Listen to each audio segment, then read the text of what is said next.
So, ngayon nga pala, ang kailangan lang natin na malaman kung paano gumawa yan. Ito lang muna ang sauce. Basta kahit anong krema, basta kayo. Tapos, tubig.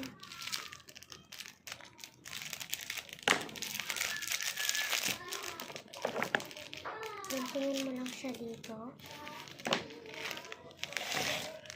Lagay mo sa baso. Tapos, tatas. Kaya naman din ang gatas, asukal.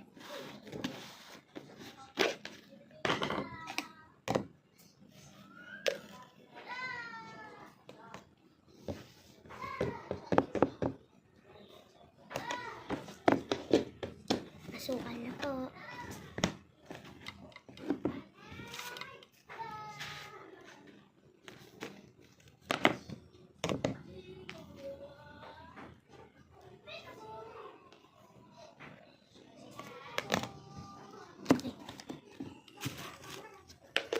Pagkayari mo, ilagyan mo ng tubig.